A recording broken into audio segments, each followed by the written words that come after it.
एक हॉस्पिटल को दिखाते हुए मूवी स्टार्ट होती है, जहाँ पर हम एक डॉक्टर और एक नर्स को देखते हैं। उस नर्स का नाम एना होता है और डॉक्टर उससे एक ऐसे पेशेंट के बारे में पूछता है जिसके हाथ पर किसी ने बाइट कर ली थी। एना उस पेशेंट का पता करवाने रिसेप्शन पर जाती है, जहाँ पर उसे पता चलता है कि वो पेशेंट अब आईसीयू में एडमिट। तब इस बात से एना काफी हैरान होती है कि सिर्फ एक काटने से वो आईसीयू में है। एना की शिफ्ट खत्म हो गई थी और वो वहाँ से चली जाती और अपने घर के लिए निकल पड़ती। कार में बैठकर वो कार का रेडियो ऑन कर लेती है और रेडियो पर कुछ इम्पोर्टेंट न्यूज चल रही थी, जिसे वो इग्नोर करके सॉन्ग लगा लेती है। घर पहुंचकर एना देखती है कि उसका हस्बैंड बेड पर लेटा हुआ टीवी देख रहा है और जब वो दोनों हस्बैंड वाइफ आपस में बातें कर रहे होते हैं, तब टीवी पर इमरजेंसी न्यूज स्टार्ट हो जाती है, लेकिन उन लोगों की उस तरफ तवज्जो नहीं जाती। नेक्स्ट मॉर्निंग उनकी रूम का दरवाजा अपने आप ही खुल जाता है। तब एना का हस्बैंड उठकर देखता है। वो देखता है कि वहाँ पर उनकी नेबरहुड की एक बच्ची खड़ी हुई जो कि इंजर्ड है, और जब वो बच्ची थोड़ा आगे आती है तब वो देखता है कि उसकी हालत काफी खराब है और वो फौरन उसकी तरफ भागता है और वो एना को एम्बुलेंस बुलाने को कहता है। लेकिन तभी वो बच्ची उस पर झपट कर उसकी गर्दन पर काट लेती और उसकी मांस को स्किन से अलग कर देती है। एना जल्दी से उस बच्ची को हटाकर बाहर की तरफ फेंक देती है, लेकिन वो बच्ची फिर से उठकर तेजी से उसकी तरफ आने लगती है और एना जल्दी से दरवाजा बंद कर लेती है और वो देखती है कि उसके हस्बैंड का बहुत ज्यादा खून बह चुका है और वो उसे बचाने की,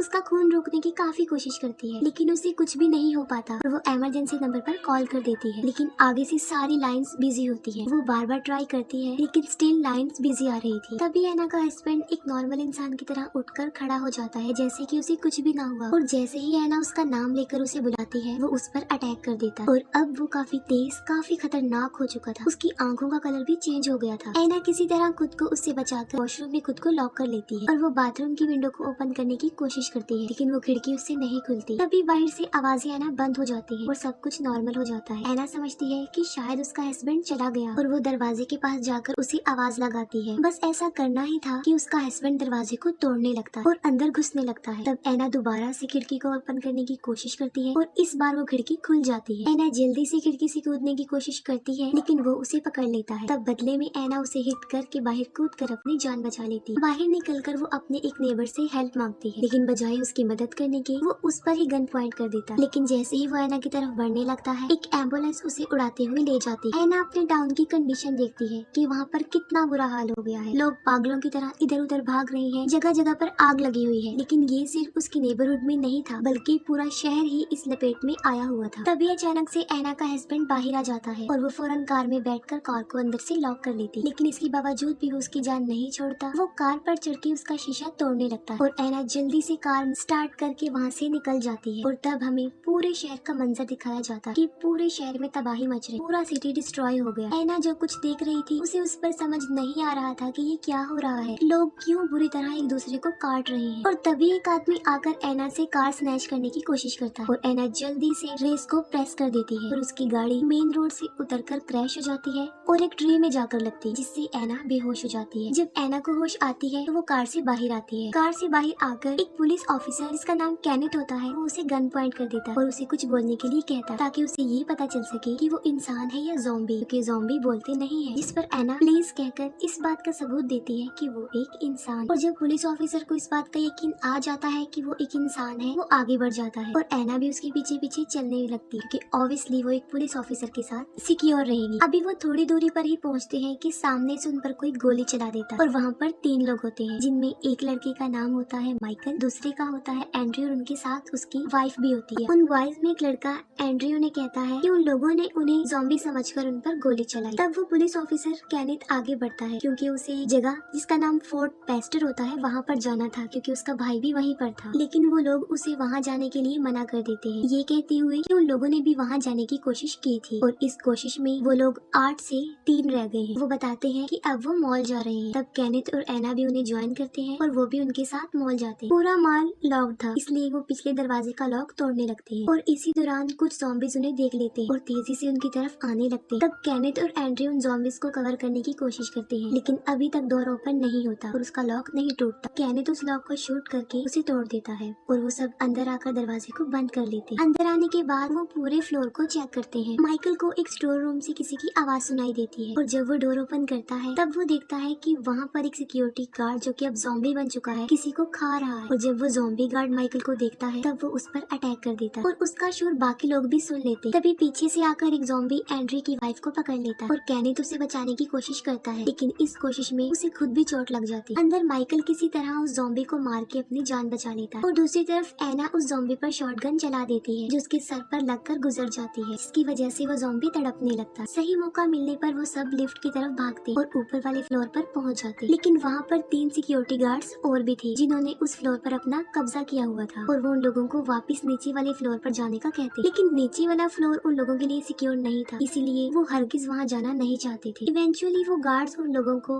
उस फ्लोर पर अपने साथ रखने के लिए एग्री हो जाते हैं, लेकिन उनकी हेल्प करने के लिए नहीं बल्कि उन्हें प्रिजनर्स बनाकर, और वो उनसे उनकी गन्स भी छीन लेते हैं। अंदर जाकर एना कैनेथ के जख्म की पट्टी करती है और एंड्रयू देखता है कि उसकी वाइफ को एक ज़ॉम्बी ने काट लिया, लेकिन वो इस बात को हाइड रखता है और किसी से शेयर नहीं करता। वो लोग टीवी देखते हैं और उन्हें न्यूज पर उन ज़ॉम्बीज के बारे में ये इन्फॉर्मेशन मिलती है कि ये ज़ॉम्बी सिर्फ सर में गोली मारने से ही मरते हैं। और मिलिट्री ऑफिसर बताता है कि फोर्ट पेस्टर जहाँ पर कैनेथ ने जाना था ये वही प्लेस थी और वो अभी तक सेफ है। अगर कोई सर्वाइवर यहाँ आना चाहता है तो वो यहाँ आ सकता है। वो सिक्योरिटी गार्ड्स ग्राउंड फ्लोर पर जाते हैं ताकि ज़ॉम्बीज से लड़ सके, और वो ज़ॉम्बी जो पानी में तड़प रहा होता है वो उस पर वो बात आजमाते हैं कि उन्हें सर पर मारने से ही वो मरते हैं, और वो ज़ॉम्बी को शूट कर देते हैं। और बाकी लोग छत पर सिग्नल यानी SOS लिखते हैं ताकि हेलीकॉप्टर यहाँ पर आए और उनकी हेल्प कर सके। मॉल के सामने वाले फ्लोर पर एक सर्वाइवर होता है जो वहाँ पर अकेला था। फिर हम देखते हैं कि मॉल के आसपास बहुत सारे ज़ॉम्बीज जमा हो रहे हैं। रात को सिक्योरिटी गार्ड सीजे उन सब लोगों को एक कंपार्टमेंट में बंद कर देता है ताकि वो कोई ऐसी वैसी हरकत ना कर सके। नेक्स्ट मॉर्निंग एक सिक्योरिटी गार्ड सिक्योरिटी रूम में जाता है तब वो CCTV फुटेज में देखता है कि एक ट्रक उस मॉल यानी उनकी तरफ तेजी से आ रहा है और सब लोग उस ट्रक में बैठे हुए सर्वाइवर्स को बचाना चाहते थे, लेकिन सिक्योरिटी गार्ड सीजे जिसे सिर्फ अपनी जान प्यारी थी और वो उन्हें बचाना नहीं चाहता था। तब दूसरा सिक्योरिटी गार्ड उसकी इस बात पर एग्री नहीं करता तो वो उसे भी मारने की धमकी देता। इसी बहस के दौरान मौका मिलते ही वो सब उनसे उनके हथियार छीन कर अब उन्हें प्रिजनर्स बना लेते हैं और फिर वो ट्रक वाले लोगों को बचाने जाते हैं और उन लोगों को पिछले डोर पर आने का सिग्नल देते हैं। ड्राइवर ट्रक को बैक करके दरवाजे पर ट्रक लगा देता है। तब माइकल और एंड्रयू उन्हें बचाने के लिए बाहर आते हैं और एक कपल पहले ही ट्रक पर चढ़कर खुद को सेव कर लेता है, लेकिन वो कहते हैं कि ट्रक के अंदर भी 6 लोग हैं। अब सारे ज़ॉम्बीज उनकी तरफ बढ़ने लगते हैं और वो दोनों उनका मुकाबला करते हैं, उन्हें मारते हैं, लेकिन वो ज़ॉम्बीज तादाद में बहुत ज्यादा थे। तब वो जल्दी से भागकर दरवाजे को लॉक कर लेते और वो लोग उन ट्रक में बैठे सारे सर्वाइवर्स को बचा लेते हैं और वो टोटल 8 लोग। अब क्योंकि उनके पास ट्रक भी था तो कैनेथ फोर्ट पेस्टर के लिए जाने लगता है। इस पर एक सर्वाइवर उसे ये कहकर मना कर देता है कि फोर्ट पेस्टर पूरी तरह डिस्ट्रॉय हो गया, अब वहाँ पर कोई भी जिंदा नहीं बचा, लेकिन कैनेथ उसकी बात नहीं मानता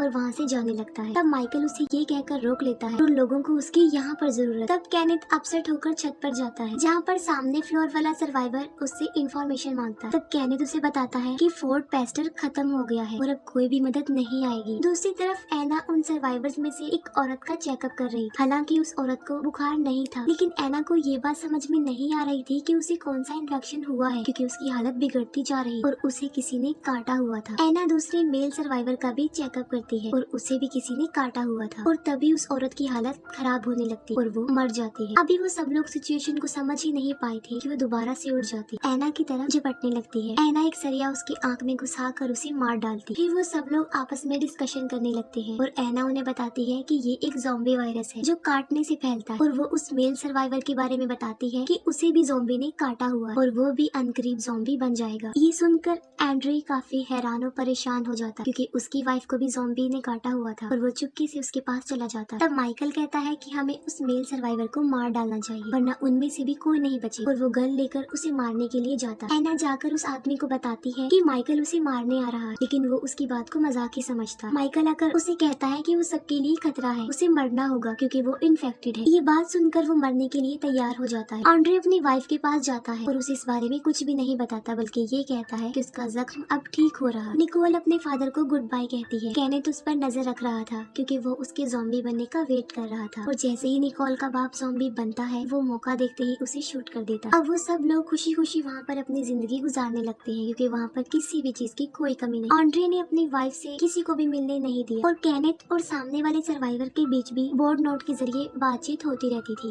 और वो सब लोग काफी इंजॉय कर रहे थे। लेकिन टाइम गुजरने के साथ साथ मॉल के बाहर ज़ॉम्बीज की तादाद में भी इजाफा हो रहा था। एक दिन वो सब बैठकर डिनर कर रहे होते और तभी लाइट चली जाती है और हर तरफ अंधेरा छा जाता। तब कैनेथ, माइकल, सीजे और सिक्योरिटी गार्ड बेसमेंट में जनरेटर के लिए जाते हैं। वहाँ पर उन्हें कुछ आवाजें सुनाई देती हैं और वहाँ पर किसी की मौजूदगी का एहसास होता है और अचानक से उनके सामने एक डॉग आ जाता है जिसे देखकर वो रिलैक्स हो जाते हैं। तभी अचानक से एक ज़ॉम्बी आकर सिक्योरिटी सिक्योरिटी गार्ड को पकड़ लेता है और उसे बाइट कर लेता है। उस गार्ड के चिल्लाने से बाकी ज़ॉम्बीज भी वहाँ पर आ जाते हैं और वो लोग जान बचाने के लिए वहाँ से भागते हैं। उस सिक्योरिटी गार्ड को वो नहीं बचा पाते और सारे ज़ॉम्बीज उसे पकड़ के खा लेते हैं। वो लोग एक गेट के पीछे खुद को लॉक कर लेते हैं और उन ज़ॉम्बीज को मारने लगते हैं, लेकिन उनकी गोलियां भी खत्म हो रही थी। तब माइकल उन ज़ॉम्बीज पर पेट्रोल छिड़क देता है और वहाँ पर आग लगा देता है, जिससे सारे ज़ॉम्बीज जलने लगते हैं और यहाँ पर ज़ॉम्बीज से उनकी जान बच जाती है। ऑन्ड्रे की वाइफ की डिलीवरी का टाइम था और ऑन्ड्रे ने उसे चारों तरफ से बांधा हुआ था। उसकी वाइफ की आखिरी सांसें चल रही थी और देखते ही देखते वो मर जाती और देखते ही देखते वो दोबारा से जिंदा हो जाती है, जो कि अब एक ज़ॉम्बी बन गई। अब क्योंकि वो जिंदा थी तो वो एक बच्ची को पैदा करती है। तब ऑन्ड्रे उसका मुंह बंद कर देता है ताकि उसका शोर सुनकर कोई यहाँ ना आ जाए। तब एक सर्वाइवर लेडी उस रूम में आती है और जब वो ऑन्ड्रे की वाइफ को देखती है तो वो अपनी पिस्टल निकालती। तब ऑन्ड्रे उसे कहता है कि वो क्या उसकी वाइफ को मारेगी, वो उसकी फैमिली से दूर रहे, लेकिन वो लेडी उसकी वाइफ को शूट कर दे और बदले में ऑन्ड्रे उस लेडी को शूट कर देता है। मरते मरते वो लेडी ऑन्ड्रे पर भी गोली चला देती और वो भी मर जाती। शोर की आवाज सुनकर सब लोग वहाँ पर आते हैं और वो देखते हैं कि वो सब मर गए हैं, लेकिन वो बच्ची अभी जिंदा है। एना उसके चेहरे से कपड़ा हटाती है तो वो देखती है कि वो बच्ची ज़ॉम्बी है, यानी वो इन्फेक्टेड ही पैदा हुई है और एना उसे भी मार डालती है। ये देखकर वो सब लोग आपस में डिस्कस करते हैं कि वो ज़ॉम्बीज के शिकार में आकर ऐसे हरगिज नहीं मरेंगे। तब माइकल उन्हें बताता है कि उसने बेसमेंट में 2 बसेस देखी थी और वो उसमें बैठकर यहाँ से भाग सकते हैं। तब एक सर्वाइवर मजाक में कहता है कि उसके बाद वो उसकी बोट में जाएंगे और वहाँ से वो भाग जाएंगे। तब ना चाहते हुए भी सब लोगों को इस रिस्की प्लान पर एग्री होना पड़ता है और वो डिसाइड करते हैं कि बोट से जाने के बाद वो एक ऐसी जगह पर जाएंगे जहाँ पर कोई भी आबादी नहीं होगी। वो लोग उस जगह पर अपनी सिक्योरिटी के लिए पूरा इंतजाम करते हैं क्योंकि वहाँ पर किसी चीज की कोई कमी नहीं। केनेथ सामने वाले सर्वाइवर को बताने जाता है कि सिर्फ 5 दिन रह गए और वो सर्वाइवर कहता है कि वो भूखा है और उसकी हालत देखकर ऐसा नहीं लग रहा था कि 5 दिन तक बगैर खाए पिए वो जिंदा रहे। वो उस डॉग के ऊपर खाने का सामान और एक वॉकी टॉकी रखकर रस्सी के जरिए उसे नीचे उतारता था और वो सामने वाला सर्वाइवर विसल बजाकर उस डॉग को अपनी तरफ बुला लेता और एक छोटे से दरवाजे से उसे अंदर ले लेता, लेकिन उसके साथ बहुत सारे ज़ॉम्बीज भी उस दरवाजे के जरिए अंदर चले जाते हैं। वो वॉकी टॉकी के जरिए उस सर्वाइवर से कांटेक्ट करते हैं, जिस पर उन्हें पता चलता है कि उसे भी उन ज़ॉम्बीज ने काट लिया। फिर तभी उन्हें ट्रक की आवाज आती है और उस ट्रक में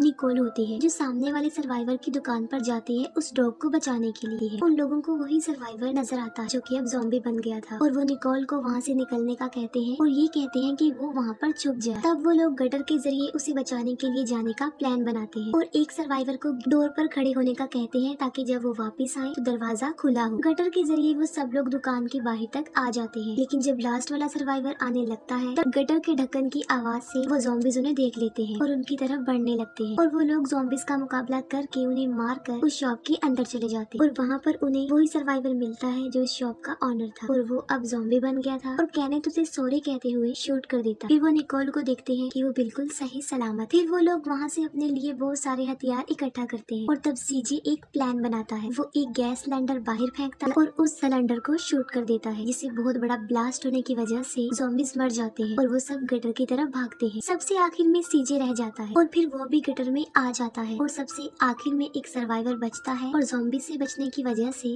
वो गटर में जा गिरता है, जिससे उसकी टांग टूट जाती है। सीजे उसे बचाने की कोशिश करता है लेकिन नहीं बचा पाता और वहाँ पर बहुत सारे ज़ॉम्बीज आ जाते हैं। वो सब लोग किसी तरह दरवाजे पर आ जाते हैं और देखते हैं कि वहाँ पर वो सर्वाइवर नहीं है जिसे वो छोड़ कर गए थे और दरवाजा भी लॉक्ड है और तभी वहाँ पर ज़ॉम्बीज भी आ जाते हैं जो तादाद में काफी ज्यादा थे और अब वो समझ गए थे कि उनकी मौत उनके सामने। तभी एना आकर वहाँ पर दरवाजा खोल देती है और वो सब लिफ्ट की तरफ भागते हैं और बेसमेंट में चले जाते हैं और फिर वो लोग जल्दी से बसेस में बैठकर वहाँ से बाहर निकलने लगते हैं। बाहर लाखों की तादाद में ज़ॉम्बीज थे जो उन्हें चारों तरफ से घेर लेते। वो लोग उन ज़ॉम्बीज के बीच में फंस चुके थे। ज़ॉम्बीज उनकी बसेस को पलटने लगते हैं और वो उन्हें मारने लगते हैं गोलियों से और चेंसों से। तभी सीजे एक गैस सिलेंडर जलाकर ज़ॉम्बीज की तरफ फेंकता है और मौका मिलने पर बिल्कुल ठीक वक्त पर वो उस सिलेंडर को शूट कर देता है और बहुत बड़ा ब्लास्ट होने की वजह से काफी ज़ॉम्बीज मर जाते हैं और उनका रास्ता साफ हो जाता है और वो लोग वहाँ से निकल जाते हैं। केनेथ देखता है कि उनकी बस के पीछे एक ज़ॉम्बी लटका हुआ है। तब एक सर्वाइवर उसे मारने के लिए चेंसो को स्टार्ट करता है। अब मोड़ आ गया था और केनेथ को बस को मोड़ना था, जिसकी वजह से उस सर्वाइवर का बैलेंस खराब हो जाता है और वो सीधा जाकर